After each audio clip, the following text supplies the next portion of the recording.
ನಮ್ಮ ಕರ್ನಾಟಕ ಸಂಪತ್ಭರಿತವಾದಂತಹ ನಾಡು. ಆದರೆ ಈ ನಾಡಿನ ಸಂಪತ್ತು ಕೆಲವೇ ಜನರ ಕೈಯಲ್ಲಿದೆ. ಆದಾಯ ಮೀರಿದ ಆಸ್ತಿ ಗಳಿಕೆ, ಅಕ್ರಮ ಸಂಪತ್ತು, ಬೇನಾಮಿ ಆಸ್ತಿ, ಅಕ್ರಮ, ಅನ್ಯಾಯ, ಮೋಸ, ಲಂಚಗುಳಿತನ, ಭ್ರಷ್ಟಾಚಾರ ತಾಂಡವಾಡ್ತಾ ಇದೆ. ಅದೇ ರೀತಿ ಸಿಲಿಕಾನ್ ಸಿಟಿ ಬೆಂಗಳೂರಿನಲ್ಲಿ ಭೂಗಳ್ಳರ ಹಾವಳಿ ಜಾಸ್ತಿ ಆಗ್ತಾ ಇದೆ. ಕಷ್ಟಪಟ್ಟು ದುಡಿದು ಸಂಪಾದನೆ ಮಾಡದೇ ಇರುವಂತಹ ಒಂದು ಅಲ್ಪ ಸ್ವಲ್ಪ ಜಾಗ ಉಳಿಸ್ಕೊಳ್ಳಿಕ್ಕೆ ಭಾಳಷ್ಟು ಜನ ಹೆಣಗಾಡ್ತಾ ಇದ್ದಾರೆ. ಉಳ್ಳವರು ಬಿಲ್ಡಿಂಗ್ ಮೇಲೆ ಬಿಲ್ಡಿಂಗ್ ಕಟ್ಕೊಂಡು ಹೋಗ್ತಾನೆ ಇದ್ದಾರೆ. ಆದರೆ ಏನೂ ಇಲ್ಲದವರು ನಿರ್ಗತಿಕರಾಗಿ ಕಾಲ ಕಳಿಬೇಕಾದಂತಹ ಅನಿವಾರ್ಯತೆ ಈ ಸಿಲಿಕಾನ್ ಸಿಟಿ ಬೆಂಗಳೂರಿನಲ್ಲಿ ನಿರ್ಮಾಣ ಆಗಿಬಿಟ್ಟಿದೆ. ಭಾಳಷ್ಟು ನೊಂದವರು ಬೆಂದವರು ಈ ಸಿಲಿಕಾನ್ ಸಿಟಿಯಲ್ಲಿದ್ದಾರೆ. ಹಾಗೆ ಒಬ್ಬರು ನೊಂದು ಬೆಂದು ನ್ಯಾಯಕ್ಕೋಸ್ಕರ ನಿರಂತರವಾಗಿ 2 ವರ್ಷದಿಂದ ಹೋರಾಡ್ತಾ ಇರುವಂತಹ ಒಬ್ಬರು ಮಹಿಳೆ ಇವತ್ತು ನಮ್ಮ ಜೊತೆ ಇದ್ದಾರೆ. ಬನ್ನಿ ಅವ್ರನ್ನ ಮಾತಾಡ್ಸೋಣ. ನಿಮ್ಮ ಹೆಸರು ಹೇಳಿ. ಸಂಗೀತ ಅಂತ ಸರ್. ಸಂಗೀತ ಅವರೇ, ನೀವು ಭೂಮಿ ಕಳ್ಕೊಂಡಿದ್ದೀರಾ ಅಂತ ಹೇಳ್ಬಿಟ್ಟು ಭಾಳ ನೋವಲ್ಲಿ ಬಂದಿದ್ದೀರಾ. ಈಗ ಈ ಭೂಮಿ ಏನು ಪಿತ್ರಾರ್ಜಿತ ಆಸ್ತಿನ ಅಥವಾ ನಿಮ್ಮ ನೀವು ತಂದೆ ತಾಯಿ ಸಂಪಾದನೆ ಮಾಡಿದ ಅಥವಾ ನಿಮ್ಮ ಅಜ್ಜ ಅಜ್ಜಿಯಿಂದ ಬಂದಿದೆ ಹೇಗೆ ಅಂತ? ನಮ್ಮ ಅಜ್ಜ ಅಜ್ಜಿಯಿಂದ ಬಂದಿರೋದು ಸರ್. ಎಷ್ಟು ವರ್ಷದಿಂದ? ಇದು 1958ರಿಂದ ಹಿಡಿದು ಅಲ್ಲಿಂದ ನಾವು ನೋಡ್ಕೊಂಡ್ ಬಂದಿದ್ವಿ. ಈಗ ಒಂದು 4-5 ತಿಂಗಳಿಂದ ಚಾಪಡಿ ಕಲ್ಲೆಲ್ಲ ಕಿತ್ತಾಕಿ ಪ್ರತಿಷ್ಠೆಗೌಡ ಮತ್ತೆ ಲಕ್ಷ್ಮೀಪತಿಯವರು ಅಲ್ಲಿ ಬೇರೆಯವ್ರಿಗೆ ಸೈಟ್ ಮಾಡಿಕೊಟ್ಟಿದ್ದಾರೆ ಅಂತ ಕೋರ್ಟಲ್ಲಿ ಕೇಸ್ ನಡೀತಾ ಇದೆ ಅಂತ ಹೋಗಿ ಅಲ್ಲಿ ನಾವು ಕೇಳಿದಕ್ಕೆ ನಮ್ಮ ಅಕ್ಕನೆಲ್ಲ ಹಿಡ್ಕೊಂಡು ಹೊಡೆದ್ರು. ಚಿಕ್ಕಜಾಲ ಸ್ಟೇಷನ್ಗೆ ಹೋಗಿದ್ವಿ ಕಂಪ್ಲೇಂಟ್ ಕೊಡೋಣ ಅಂತ. ಅಲ್ಲೂ ಈಗ ಈ ಲಕ್ಷ್ಮೀಪತಿ ಮತ್ತೆ ಪ್ರತಿಷ್ಠೆಗೌಡ ಅಂತ 2 ಹೆಸರನ್ನ ಹೇಳಿದ್ರಿ. ಅವ್ರು ಏನಾಗಿದ್ದಾರೆ ಆ ಏರಿಯಾದಲ್ಲಿ? ಇವರು ಲಕ್ಷ್ಮೀಪತಿಯವರು ಬಂದು ಚಿಕ್ಕಜಾಲ ಗ್ರಾಮ ಪಂಚಾಯತಿ ಮಾಜಿ ಅಧ್ಯಕ್ಷರಾಗಿದ್ದಾರೆ. ಇವರು ಪ್ರತಿಷ್ಠೆಗೌಡ ಪಂಚಾಯತಿ ಮಾಜಿ ಅಧ್ಯಕ್ಷರು ಲಕ್ಷ್ಮೀಪತಿ ಅನ್ನೋರು. ಇವ್ರು ಪ್ರತಿಷ್ಠೆಗೌಡರು ಅಲ್ಲಿ ಜಾಗ ತಗೊಂಡಿದ್ದಾರೆ ಸರ್ ನಮ್ಮ ಜಮೀನಲ್ಲಿ. ನಾವ್ ಯಾರು ಅವರಿಗೆ ರೈಟ್ಸ್ ಕೊಟ್ಟಿಲ್ಲ, ಜಾಗನೂ ಮಾರ್ಲಿಲ್ಲ. ಬರೀ ಒಪ್ಪಿಗೆ ಪತ್ರಕ್ಕೆ ಸೈನ್ ಹಾಕೊಂಡಿರೋದು. ಅವಾಗ ನಮ್ ತಾತಂದಿರು ಸಾಲ ಮಾಡಿ ಒಪ್ಪಿಗೆ ಪತ್ರಕ್ಕೆ ಸೈನ್ ಹಾಕಿರೋದು ಅಷ್ಟೇ. ಅವರು ಇವ್ರಿಲ್ಲ ರಿಜಿಸ್ಟರ್ ಮಾಡ್ಕೊಟ್ಬಿಟ್ಟಿದ್ದಾರೆ ಅಂತ ಇದಾರೆ. ಈಗ ನಾವ್ ಅಲ್ಲಿ ಜಮೀನ್ ಹತ್ರ ಹೋದ್ರೆ ನಮ್ಗೆ ಹೊಡಿಯೋದು ಬಡಿಯೋದು, ಇವ್ರ ಕೈಯಿಂದ ಫೋನ್ ಮಾಡಿಸಿ ನಮ್ಗೆ ಜೀವ ಬೆದರಿಕೆ ಆಗ್ತಾ ಇದೆ. ಈಗ ನೀವು ಪೊಲೀಸ್ ಕಂಪ್ಲೇಂಟ್ ಕೊಡ್ಲಿಲ್ವಾ? ನಾವು ಕೊಟ್ಟಿದ್ವಿ ಸರ್. ಸ್ಟೇಷನ್ ಅಲ್ಲೂ ನಮ್ಗೆ ಅವಮಾನ ಮಾಡಿದ್ರು. ದಲಿತರು ಅಂತ ಅನ್ಬಿಟ್ಟು ಡಿಟೇಷನ್ ಬರ್ಕೊಡ್ತೀವಿ, ವಿಧಾನಸೌಧ ಬರ್ಕೊಡ್ತೀನಿ ಅಂದ್ರು. ಇನ್ಸ್ಪೆಕ್ಟರ್ ರಾಮಕೃಷ್ಣ ರೆಡ್ಡಿ ಅವರು ಬೈದು ladies Chikkajala police inspector Ramakrishna Reddy sir ಅವ್ರ ಹತ್ರನೂ ಹೋಗಿ ಕೇಳಿದ್ವಿ. ಆಮೇಲೆ ದೇವನಹಳ್ಳಿ ACP ಅವ್ರ ಹತ್ರನೂ ಹೋಗಿ ಮಾತಾಡಿದ್ವಿ. ಯಾರಿಗೂ ಅಡೆಯಿಂದನೂ ನಮ್ಗೇನು ನ್ಯಾಯ ಸಿಗ್ತಾ ಇಲ್ಲ. ಕೋರ್ಟಲ್ಲೂ ಕೇಸ್ ನಡೀತಾ ಇದೆ, ಕೋರ್ಟಲ್ಲೂ ನಮ್ಗೆ ನ್ಯಾಯ ಸಿಗ್ತಾ ಇಲ್ಲ. ಈಗ ಅಲ್ಲಿ ದಿನ ಕೆಲಸ ಮಾಡ್ಕೊಂಡು ಹೋಗ್ತಾ ಇದಾರೆ. ನಮ್ಮ ಭೂಮಿ ಎಲ್ಲ ಬೇರೆಯವರು ಇದ್ ಮಾಡ್ಕೊಂತ ಇದಾರೆ. ಈಗ ನಮ್ಗೂ ಇರಕ್ಕೂ ಮನೆ ಇಲ್ಲ, ನಮ್ಮ ಅಜ್ಜಿಗೂ ಹುಷಾರಿಲ್ಲ, ಅವರು ಎಲ್ಲ ಮಲಗಿ ಜಾಗದಲ್ಲೇ. ಈಗ ಅಂತವ್ರ ಹತ್ರ ಈಗ ಒಂದ್ 4-5 ತಿಂಗಳಿಂದ ಒಪ್ಪಿಗೆ ಪತ್ರಕ್ಕೆ ಸೈನ್ ಹಾಕ್ಸ್ಕೊಂಡು ಹೆಬ್ಬೆಟ್ ಹಾಕ್ಸ್ಕೊಂಡು ಹೋಗಿದ್ದಾರೆ. ಈಗ ಅದನ್ನ ನಾವು ಕೇಳಕ್ ಹೋದ್ರೆ ನಮ್ಮ ಮೇಲೇನೆ ದೌರ್ಜನ್ಯ ಮಾಡ್ತಾ ಇದಾರೆ. ಈ ತಮ್ಮ ಭೂಮಿನ ಕಳ್ಕೊಂಡು ಇವತ್ತು ತಮ್ಮ ಭೂಮಿನ ಪಡ್ಕೊಳ್ಳೋಕ್ಕೋಸ್ಕರ ನಿರಂತರವಾಗಿ ಹೋರಾಟ ಮಾಡ್ತಾನೆ ಇದ್ದಾರೆ. ಎಷ್ಟು ವರ್ಷದಿಂದ ಈ ಹೋರಾಟ ನಡೀತಾ ಇದೆ ಅಂತ? ಆಗ್ಲೇ ಆಯ್ತು ಸರ್ 2 ವರ್ಷ. 2 ವರ್ಷದಿಂದ ನಿರಂತರವಾಗಿ ಹೋರಾಟ ಮಾಡ್ತಾ ಇದ್ದೀರಾ. ಪೊಲೀಸ್ ಸ್ಟೇಷನ್, ಕೋರ್ಟು, ಕಚೇರಿ ಅಂತ ಅಲಿತಾ ಇದ್ದೀರಾ. ಆದ್ರೆ ನ್ಯಾಯ ಸಿಗ್ತಾ ಇಲ್ಲ. ನ್ಯಾಯ ಎಲ್ಲೂ ಸಿಗ್ತಾ ಇಲ್ಲ ಸರ್. ಆರಕ್ಷಕರೇ ಇವತ್ತು ನರಭಕ್ಷಕರ ತರ ವರ್ತನೆ ಮಾಡ್ತಾ ಇದ್ದೀರಾ ಅಂತೀರಾ? ಅಂದ್ರೆ ಈಗ ಪೊಲೀಸ್ನವ್ರು ಏನ್ ನಿಮ್ಗೇನಾದ್ರು ಬಂದು ಆವಾಜ್ ಹಾಕ್ತಾ ಇದಾರಾ? ಇಲ್ಲ ಸರ್, ಅದೇ ದಲಿತರು ಇದು ಸರ್. ನಮ್ಗೆ ಈ ತರ ಜಾಗ ನಮ್ ತಾತಂದು ಸ್ವ ಇಚ್ಛೆಯಿಂದ ತಗೊಂಡಿರೋದು. ನಮ್ಗೆ ಅದ್ರಲ್ಲಿ ನಮ್ಗೆ ಮನೆ ಕಟ್ಕೊಳಕ್ಕೆ ಅಂತ ಹೋದಾಗ ಇಲ್ಲಿ ಒಂದ್ 4-5 ಜೆಂಟ್ಸ್ನ ಬಿಟ್ಬಿಟ್ಟು ಒಡ್ಸೋದು ಬೈಸೋದು ಮಾಡ್ತಾ ಇದಾರೆ ಅಂದಿದ್ಕೆ ಅದೆಲ್ಲ ಅವ್ರು ಆಗ್ಲೇ ಮಾಡ್ಕೊಂಡಿದ್ದಾರೆ. ನೀವೇನಾದ್ರೂ ಅಲ್ಲಿ ಹೋದ್ರೆ ಲೇಡೀಸ್ ಅಂತ ಬಿಟ್ಟಿದೀನಿ, ಇಲ್ಲಾಂದ್ರೆ ಬೂಟ್ ಕಾಲಲ್ಲಿ ಒದ್ದು ಒಳಗಡೆಗೆ ಹಾಕ್ತೀನಿ. ರಾಮಕೃಷ್ಣ ರೆಡ್ಡಿ ಅವರು ಕೇಸ್ ರಿಜಿಸ್ಟರ್ ಮಾಡಿಸ್ತೀನಿ, FIR ಹಾಕ್ಸ್ತೀನಿ ನಿಮ್ಮ ಮೇಲೆ, ಅಲ್ಲಿ ಹೋಗ್ಬೇಡಿ ಅಂತ ಅವರೇ ಇನ್ಸ್ಪೆಕ್ಟ್ರೇ ಹೇಳಿದ್ದಾರೆ ನಮ್ಗೆ. ಅದಾದ್ಮೇಲೆ ಮತ್ತೀಗ ಪೊಲೀಸ್ ಆ ರೀತಿಯಾಗಿ ವರ್ತನೆ ಮಾಡಿದ್ಮೇಲೆ ನೀವು SP ಅವ್ರ ಹತ್ರ ಹೋದ್ರ? ದೇವನಹಳ್ಳಿ ACP ಅವ್ರ ಹತ್ರನೂ ಹೋಗಿ ಅವ್ರ ಹತ್ರನೂ ಡೈರೆಕ್ಟ್ ಆಗಿ ಮಾತಾಡಿದ್ವಿ ಸರ್. ಅವರು ಅದೇ ಅಲ್ಲಿ ಹೋಗ್ಬೇಡಿ, ಜಾಗ ಅವರೆಲ್ಲ ತಗೊಂಡ್ಬಿಟ್ಟಿದ್ದಾರೆ, ಅವಾಗ್ಲೇ ಎಲ್ಲ ಮಾರ್ಬಿಟ್ಟಿದ್ದಾರೆ ನಿಮ್ ತಾತವ್ರೆಲ್ಲ ಅಂತ. ಆ ಟೈಮಲ್ಲಿ ನಮ್ ತಾತವ್ರು ಮಾರಿರೋ ಟೈಮಲ್ಲಿ, ನಮ್ಮ ಅಪ್ಪ ಅವ್ರು ಮಾರಿರೋ ಟೈಮಲ್ಲೆಲ್ಲ ನಮ್ಗೆ ಏಜ್ ಇತ್ತು. ನಮ್ಗೆ ಈಗ 35 ವರ್ಷ, ನಮ್ಗೆ 18 ವರ್ಷ ಮೇಲ್ಪಟ್ಟವ್ರಿಗೆ ಮೇಜರ್ ಇರುತ್ತೆ ಸೈನ್ ಹಾಕೊಡೋ ಅಂತದ್ದು. ನಾವ್ ಯಾರಿಗೂ ಸೈನ್ ಹಾಕೊಟ್ಟಿಲ್ಲ, ನಾವ್ ಯಾರಿಗೂ ಇದ್ ಮಾಡ್ಕೊಟ್ಟಿಲ್ಲ. ಈಗ ಇವ್ರು ಲಕ್ಷ್ಮೀಪತಿ ಅವ್ರ ಕಡೆಯಿಂದ ಮತ್ತೆ ಇವ್ರ ಪ್ರತಿಷ್ಠೆಗೌಡನ ಕಡೆಯಿಂದಾನೇ ನಮ್ಗೆ ತುಂಬಾ ತೊಂದರೆ ಅನ್ಭವಿಸ್ತಾ ಇರೋದು. ಅಲ್ಲಿ ಒಂದ್ ನಾವ್ ಕಾಲಿಕ್ಕಂಗೆ ಇಲ್ಲ, ಆಗ್ಲೇ ಬಂದಿರ್ತಾರೆ, ನಿಂತ್ಕೊಂಡು ಹೊಡಿಯಕ್ಕೆ ಬರ್ತಾರೆ, ಬೈಯಕ್ಕೆ ಬರ್ತಾರೆ, ಬಾಯಿ ಓದಂಗೆಲ್ಲ ಬೈತಾರೆ. ಬೋಲ್ಡ್ ಹಾಕಿದ್ವಿ, ಬೋಲ್ಡ್ ಕಿತ್ತಾಕಿದ್ದಾರೆ. ಕಲ್ ಚಪ್ಪಡಿ ಹಾಕಿದ್ರು. ನಮ್ಮ ಅಪ್ಪ ಅವರು ಬಂಡೆ ಕೆಲಸ ಮಾಡೋರು, ಅವ್ರು ಕಲ್ ಚಪ್ಪಡಿ ಹಾಕಿದ್ರು. ಅದು ಕಿತ್ತಾಕ್ಮೇಲೆ ನಾವು ಹೋಗಿ ಅಲ್ಲಿ ನಮ್ದು ಜಾಗದಲ್ಲಿ ಏನು ಜಾಗ ನಿಮ್ಮ ಹೆಸರಲ್ಲಿ ಇದೆ ಅಂತ ಖಾತೆ ಆಗಿದೆಯಾ? ಖಾತೆ ಇದು ನಮ್ಮ ತಾತ ಅವ್ರ ಹೆಸರಲ್ಲೇ ಇದೆ ಸರ್. ಈಗ ಸತ್ಯನಾರಾಯಣ ಮತ್ತೆ ಇವ್ರ ಕಡೆಯಿಂದ ಬರ್ತಾ ಇದೆ ಅಂತ ಇದ್ದಾರೆ. ರಾಮಸ್ವಾಮಿ ಸತ್ಯನಾರಾಯಣ ಅಂತ ಅನ್ನೋರ ಹೆಸರಲ್ಲಿ ಖಾತೆ ಬರ್ತಾ ಇದೆ ಅಂತ ಹೇಳ್ತಾ ಇದ್ದಾರೆ.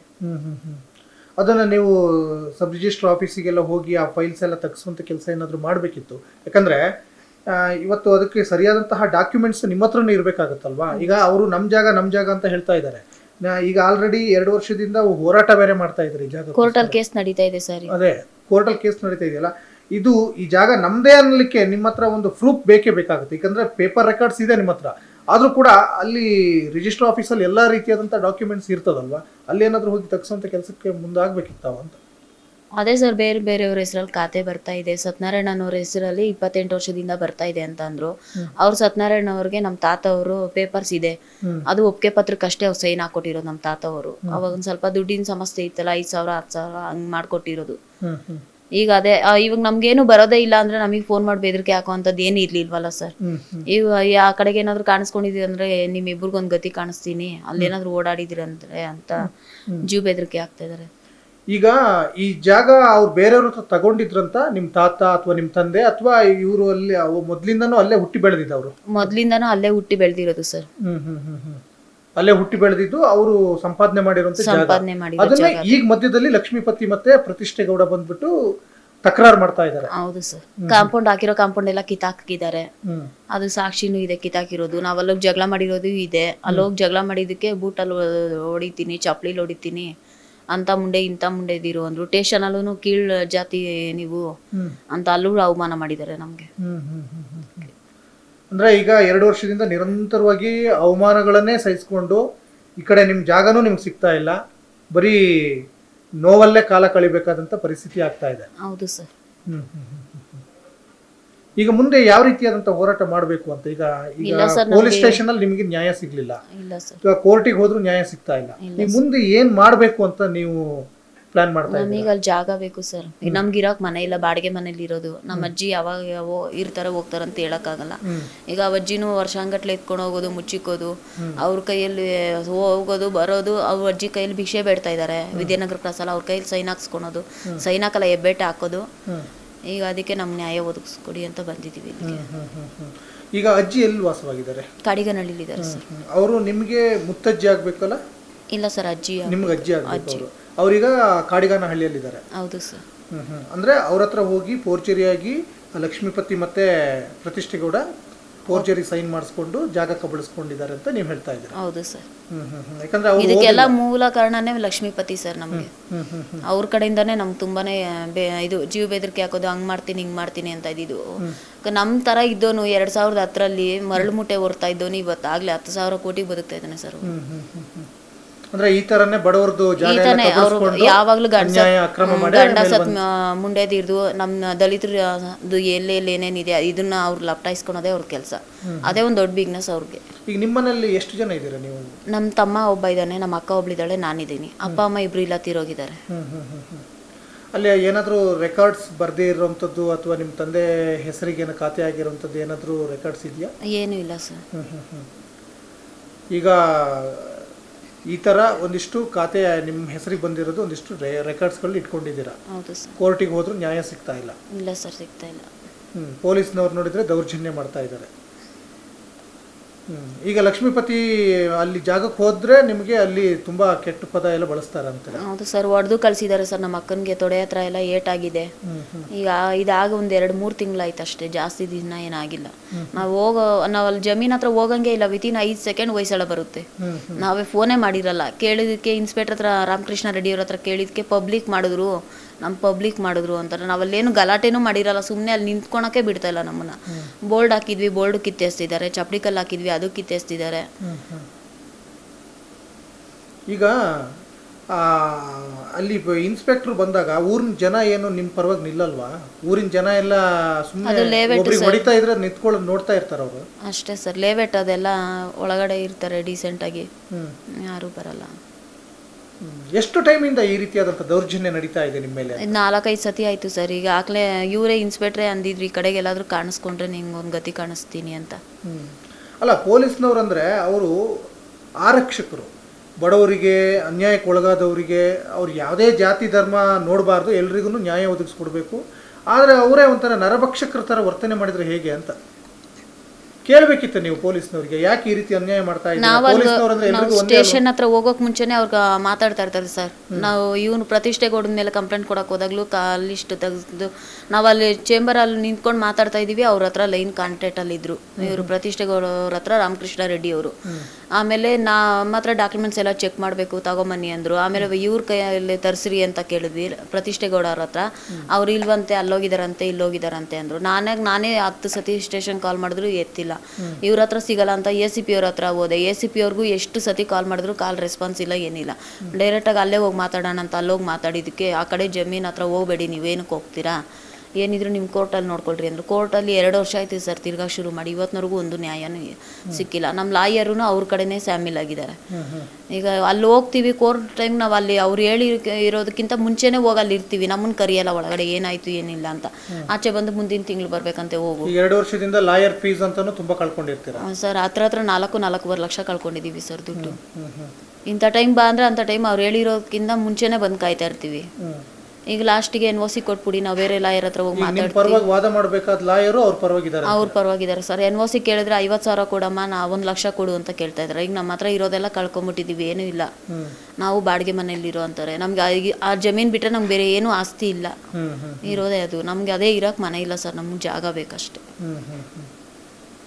ಈಗ ಅಲ್ಲಿ ನೀವು ಮನೆ ಕಟ್ಟಬೇಕು ಅಂತ ಪ್ಲಾನ್ ಮಾಡ್ಕೊಂಡಿದ್ರೆ? ಹೌದು ಸರ್, ನಾವು ಒಂದು ಗುಡಿಸ್ಲಾದ್ರೂ ಅಲ್ಲಿ ಹಾಕೊಂಡು ಅಲ್ಲೇ ಇರ್ತೀವಿ. ಅಲ್ಲ, ಈಗ ಯಾವ ಆಧಾರದಲ್ಲಿ ಅವರು ಈ ಜಾಗ ನಮ್ದು ಅಂತಿದ್ದಾರೆ ಲಕ್ಷ್ಮೀಪತಿ ಮತ್ತೆ ಪ್ರತಿಷ್ಠೆಗೌಡ ಅಂತ? ಅದೇ ಇವರು ಸತ್ಯನಾರಾಯಣ ಅವ್ರ ಹತ್ರ ನಾವು ತಗೊಂಡ್ವಿ ಅಂತ ಮಾರ್ಬಿಟ್ಟಿದ್ದಾರೆ. ಯಾರು ಅವರು ನಮ್ಮ ತಾತನ ಹತ್ರ ಸೈನ್ ಮಾಡಿಸ್ಕೊಂಡಿರೋರು ಸರ್, ಒಪ್ಪಿಗೆ ಪತ್ರಕ್ಕೆ ಸೈನ್ ಹಾಕ್ಸ್ಕೊಂಡಿರೋರು ಅಂತ.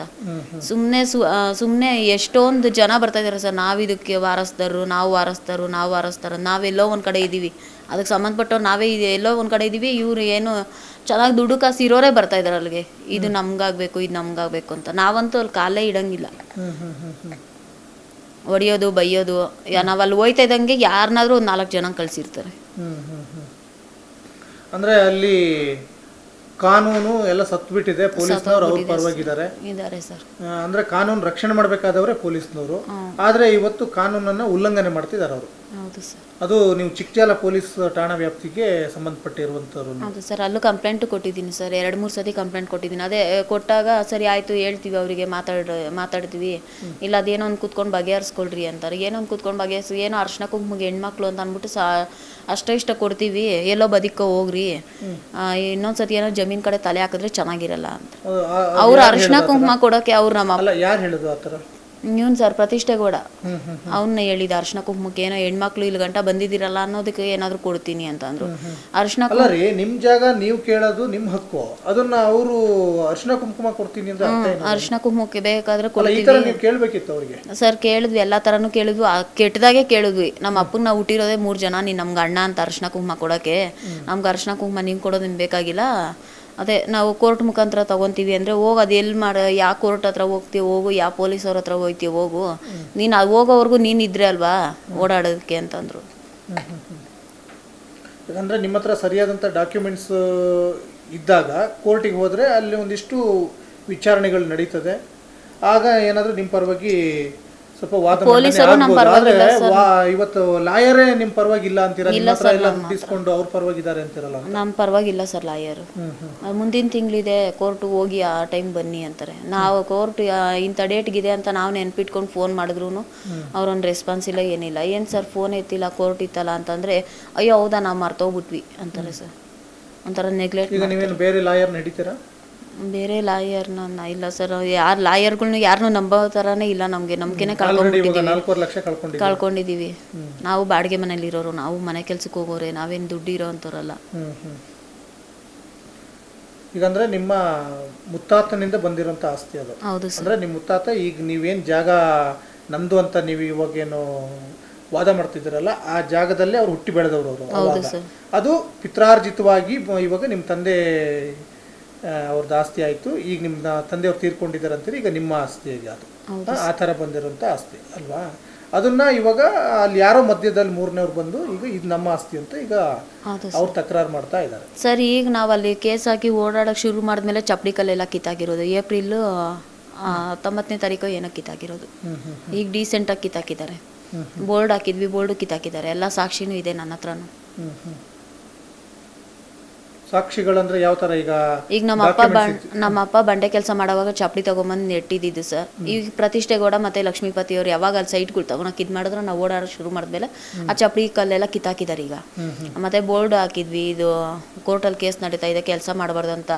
ಹಾಕಿ ಇನ್ನು 5 ನಿಮಿಷನೂ ಬಿಟ್ಟಿಲ್ಲ, ಆಗಲೇ ಎಲ್ಲ ಬಂದು ಜಗಳ ಮಾಡಿ ಆಗ ಬೋರ್ಡ್ ಎಲ್ಲ ಕಿತ್ತೆಸ್ತಿದ್ದಾರೆ ಸರ್. ಅಲ್ಲ, ಸಹಜವಾಗಿ ಕೋರ್ಟ್ನಲ್ಲಿ ನ್ಯಾಯ ಸಿಗುತ್ತೆ, ಆದರೆ ನೀವು ಕೋರ್ಟಿಗೆ ಸಬ್ಮಿಟ್ ಮಾಡುವಂಥ ಡಾಕ್ಯುಮೆಂಟ್ಸು ಸರಿಯಾಗಿರಬೇಕಾಗುತ್ತೆ. ಯಾಕಂದರೆ ನಿಮ್ಮ ಹತ್ರ ಒಂದೊಂದ್ಸಲ ಡಾಕ್ಯುಮೆಂಟ್ಸು ಸರಿಯಾಗಿ ಇದೆ ಅಂತ ನಿಮಗೆ ಅನಿಸಿದ್ರು ಕೂಡ ಇಲ್ಲಿ ಒಂದಿಷ್ಟು ಜನ ಮಧ್ಯವರ್ತಿಗಳು ಅದರಲ್ಲಿ ಏನಾದರೂ ತಮ್ಮ ಕೈ ಚಳಕ ತೋರಿಸಿ ಅಲ್ಲಿ ಮೋಸ ಮಾಡ್ಕೊಂಡಿರ್ತಾರೆ. ಹಾಗಾಗಿ ನೀವು ಅಲ್ಲಿ ಏನು ನಿಮ್ಮ ಸರ್ವೆ ನಂಬರಿಗೆ ಸಂಬಂಧಪಟ್ಟಂಗೆ ನೀವೇನು ಇದೆಲ್ಲ ಮಾಡಿಸಿದ್ದೀರಲ್ಲ, ಫೈಲ್ಸ್ ಎಲ್ಲ ಮಾಡಿಸಿದ್ದೀರಲ್ಲ, ಅದನ್ನು ಇನ್ನೊಂದು ಸಲ ಹೋಗಿ ಕ್ರಾಸ್ ಚೆಕ್ ಮಾಡೋದು ಒಳ್ಳೆಯದು. ಯಾಕಂದರೆ ಪದೇ ಪದೇ ನೀವು ಲಾಯರಿಗೆ ದುಡ್ಡು ತಿನ್ಸೋದಕ್ಕಿಂತ, ಯಾಕಂದರೆ ಈಗಾಗಲೇ ನೀವು 4.25 ಲಕ್ಷ ಕಳ್ಕೊಂಡಿದ್ದೀರಲ್ಲ, ಎಲ್ಲಿ ತಪ್ಪಾಗಿದೆ, ಅದನ್ನು ಎಲ್ಲಿ ಸರಿ ಮಾಡಬೇಕು ಅನ್ನೋದನ್ನು ನೀವು ಫಸ್ಟು ದಾರಿ ಎಲ್ಲಿ ತಪ್ಪಿಸ್ತಾ ಇದ್ದಾರೆ ನಿಮ್ಮನ್ನ, ಆ ಜನನ ಬಿಟ್ಟು ಬೇರೆ ಮಾರ್ಗ ಹುಡ್ಕೊಂಡ್ರೆ ಎಲ್ಲ ಸ್ವಲ್ಪ ಅನುಕೂಲ ಆಗುತ್ತೆ ಅನಿಸುತ್ತೆ. ನಮ್ಗೆ ಅದ್ರ ಬಗ್ಗೆ ಏನೋ ಅಷ್ಟು ಗೊತ್ತಿಲ್ವಲ್ಲ ಸರ್, ನಾವೇನು ಮಾಡೋದಂತ ಗೊತ್ತಿಲ್ಲ. ಕೋರ್ಟಲ್ಲೂ ನಮ್ಗೆ ನ್ಯಾಯ ಸಿಗಲ್ಲ ಅಂತ ಗೊತ್ತಾಗ್ಬಿಟ್ಟಿದೆ. ಎಲ್ಲ ಅವ್ರವ್ರಿಗೆ ಹೆಂಗೆ ಬೇಕು ಹಂಗೆ ಇದು ಮಾಡ್ಕೊಂಡಿದ್ದಾರೆ. ಅಂದರೆ ಇಲ್ಲಿ ದುಡ್ಡಿರೋರು ಉಳ್ಳವರು ಕೈ ಮೇಲಾಗ್ತಾ ಇದೆ. ಹೌದು ಸರ್. ಬಡವರು ದಲಿತರು ಇವತ್ತು ಶೋಷಣೆಗೊಳಗಾಗ್ತಾನೆ ಇದ್ದಾರೆ ಅನ್ನೋದು ಅದು ಮೊದಲಿಂದನೂ ಸಾಬೀತಾಗ್ತಾನೆ ಇತ್ತು. ಈಗ ಮತ್ತೊಮ್ಮೆ ಅದೇ ಆಗ್ಬಿಟ್ಟಿದೆ. ಫೈನಲ್ ಆಗಿ ಈಗ ಈ ಜಾಗ ನಿಮ್ಮದು, ಇದು ನಿಮ್ಮ ಮುತ್ತಾತನ ಕಾಲದಿಂದ ಬಂದಿರೋಂಥದ್ದು. ಇದನ್ನು ನೀವು ಬಿಡೋಕ್ಕೆ ಸಾಧ್ಯನೇ ಇಲ್ಲ, ಯಾಕಂದರೆ 2 ವರ್ಷದಿಂದ ನಿರಂತರವಾದ ಹೋರಾಟ ನಿಮ್ಮದು. ಫೈನಲ್ ಆಗಿ ಈಗ ಹೆಂಗೆ ಮಾಡ್ಬೋದು ಅಂತ? ಇಲ್ಲ ಸರ್, ನಮಗೆ ಜಾಗ ಬೇಕು, ಇರೋಕೆ ಮನೆ ಇಲ್ಲ ನಮಗೆ. ಈಗ ನಮ್ಮ ಮಕ್ಕಳು ನಾವೇ ಅಂತೂ ಈಗ ಬಾಡಿಗೆ ಮನೇಲಿ ಇದ್ದೀವಿ, ನಮ್ಮ ಮಕ್ಕಳು ಬಾಡಿಗೆ ಮನೇಲಿ ಇರೋದು ನಮ್ಗೆ ಬೇಡ. ನಮ್ದು ಅಂತ ಜಾಗ ನಮ್ಗೆ ಬಿಟ್ಕೊಡ್ಲಿ, ನಾವು ಗಿಡಿಸ್ಲ ಹಾಕೊಂಡು ಜೀವನ ಮಾಡ್ತೀವಿ. ಈಗ ನಿಮ್ಮ ಅಜ್ಜಿ ಹೆಸರು? ಅಕ್ಕಯ್ಯಮ್ಮ ಸರ್. ಅವರು ಯಾವ ಏರಿಯಾದಲ್ಲಿ ಇರ್ತಾರೆ? ಕಾಡಿಗನಹಳ್ಳಿಲಿ ಇದ್ದಾರೆ. ಕಾಡಿಗನಹಳ್ಳಿಯಲ್ಲಿ ಇರ್ತಾರೆ. ಅದೇ ಏರಿಯಾದಲ್ಲಿ ನೀವು ಇರ್ತೀರಾ? ಹಾಂ ಸರ್. ನಿಮ್ಮ ತಂದೆ ಹೆಸರು? ಮಂಜುನಾಥ್ ಅಂತ. ಅಂದ್ರೆ ಅವರಿಂದ ಈಗ ನಿಮ್ಮ ತಂದೆ ಹೆಸರಿಗೆ ಬಂತು ಜಾಗ. ಹೌದು ಸರ್. ಅಲ್ವಾ? ಈ ಭೂಗಳ್ರು ಅನ್ನೋರು ಇರ್ತಾರಲ್ಲ ಬೆಂಗಳೂರಿನಲ್ಲಿ, ಸಹಜವಾಗಿ ದುಡ್ಡಿರೋರು ಆ ಭೂಮಿನ ಹೇಗಾದ್ರೂ ಮಾಡಿ ಕಬಳಿಸ್ಕೋಬೇಕು ಅಂತ, ಯಾಕಂದ್ರೆ ಅದು ಅವ್ರ ಖಾತೆಯಲ್ಲೇ ಇರಲ್ಲ, ಅದು ಅವ್ರ ಹೆಸರಲ್ಲೇ ಇರಲ್ಲ. ಅದು ಆದರೂ ಕೂಡ ಅದನ್ನ ಹೇಗಾದ್ರೂ ಮಾಡಿ ತಮ್ಮ ಪ್ರಭಾವವನ್ನು ತೋರಿಸಿ ಇಲ್ಲಿ ಹೇಗಾದ್ರೂ ಮಾಡಿ ಜಾಗವನ್ನು ಕಬಳಿಸ್ಕೋಬೇಕು ಅಂತ ನೋಡ್ತಾನೆ ಇರ್ತಾರೆ. ಈಗ ಸಂಗೀತ ಅವರ ಕೇಸಲ್ಲೂ ಕೂಡ ಅದೇ ಆಗಿರುವಂಥದ್ದು. ನಿರಂತರವಾಗಿ 2 ವರ್ಷದಿಂದ ತಮ್ಮ ಜಾಗಕ್ಕೋಸ್ಕರ, ತಮಗೆ ಪಿತ್ರಾರ್ಜಿತವಾಗಿ ಬಂದಂತಹ ಜಾಗವನ್ನು ತಾವು ಪಡ್ಕೊಳ್ಳೋಕ್ಕೋಸ್ಕರ ನಿರಂತರವಾದಂತಹ ಹೋರಾಟವನ್ನು ಮಾಡ್ತಾನೆ ಇದ್ದಾರೆ. ಸಾಮ್ರಾಟ್ ಟಿವಿ ಸದಾ ನೊಂದವರೊಂದಿಗೆ ಇದ್ದೇ ಇರುತ್ತೆ. ಆದಷ್ಟು ನಾವು ನಿಮ್ಮ ಪರವಾಗಿ ನಿಲ್ತೀವಿ. ನಿಮ್ಮ ಹೋರಾಟ ಮಾತ್ರ ನೀವು ಬಿಡಬೇಡಿ ಅಮ್ಮ. ಇಲ್ಲ ಸರ್, ನಮ್ಮ ಹೋರಾಟ ಬಿಡಲ್ಲ. ಇಲ್ಲಿ ನ್ಯಾಯ ಸಿಗುತ್ತೆ ಅಂತ ಬಂದಿದ್ದೀವಿ. ನಮ್ಮ ಕಡೆಯಿಂದ ಏನು ನಿಮಗೆ ಸಹಾಯ ಮಾಡ್ಬೋದು, ನಮ್ಮ ಕಡೆಯಿಂದ ಏನು ನಿಮಗೆ ಏನೆಲ್ಲ ಕೋರ್ಟು ಕಚೇರಿ ಕಡೆಯಿಂದ ಯಾವ ಅಧಿಕಾರಿಗಳನ್ನು ಮಾತಾಡಿಸ್ಬೋದು, ಅಥವಾ ಈಗ ಫಾರ್ ಎಕ್ಸಾಂಪಲ್ ಈಗ ಯಾವುದೋ ಇನ್ಸ್ಪೆಕ್ಟ್ರು ನಿಮಗೆ ಸಮಸ್ಯೆ ಮಾಡ್ತಾರೆ, ದರ್ಪದಲ್ಲಿ ಮಾತಾಡ್ತಾರೆ ಅಂದ್ರಲ್ಲ, ಅದನ್ನು ನಾವು ಅವರಿಗೆ ಕೇಳೋ ರೀತಿಯಲ್ಲಿ ಕೇಳ್ಬೋದು. ನಾವೊಂದು ಮಾಧ್ಯಮದವರಾಗಿ ನಾವು ಅವ್ರಿಗೇನು ಕ್ವಶನ್ಸ್ ಕೇಳ್ಬೋದು, ಆ ರೀತಿ ನಾವು ಕೇಳೋಕ್ಕೆ ನಾವು ಸದಾ ಸಿದ್ಧರಾಗಿರ್ತೀವಿ.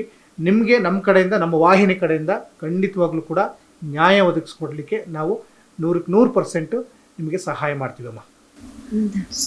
ಸಂಗೀತ ಅವರೇ, ಖಂಡಿತವಾಗ್ಲೂ ಕೂಡ ನಿಮ್ಮ ಕಷ್ಟ ಏನು ಅಂತ ನಮ್ಗೆ ಅರ್ಥ ಆಗ್ತಾ ಇದೆ. ನಮ್ಮ ವಾಹಿನಿ ನಿಮಗೆ ಸದಾ ಬೆಂಬಲವಾಗಿರುತ್ತೆ. ನಮ್ಮ ವಾಹಿನಿ ನೊಂದವರ ಪರವಾಗಿರುತ್ತೆ. ಧೈರ್ಯವಾಗಿರಿ, ಭಯಪಡಬೇಡಿ. ಸದಾ ನಿಮ್ಮ ಬೆಂಬಲಕ್ಕೆ ನಾವು ಇದ್ದೇ ಇರ್ತೀವಿ.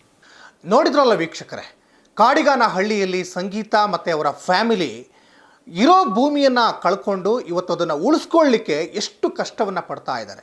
ಈ ಸಿಲಿಕಾನ್ ಸಿಟಿ ಮಾಯಾನಗರಿ ಬೆಂಗಳೂರಲ್ಲಿ ದಿನದಿಂದ ದಿನಕ್ಕೆ ಭೂಗಳ್ರ ಹಾವಳಿ ಜಾಸ್ತಿ ಆಗ್ತಾ ಇದೆ.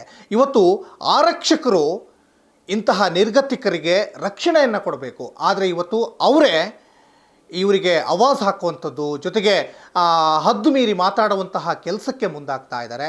ಆದರೆ ಇವರಿಗೆ ನ್ಯಾಯ ಒದಗಿಸಿ ಕೊಡಲೇಬೇಕು. ನಮ್ಮ ವಾಹಿನಿ ನಿರಂತರವಾಗಿ ಈ ನೊಂದವರ ಜೊತೆಗೆ ಇದ್ದೇ ಇರುತ್ತೆ. ಇದು ಸಾಮ್ರಾಟ್ ಟಿವಿ, ನೊಂದವರ ಧ್ವನಿ.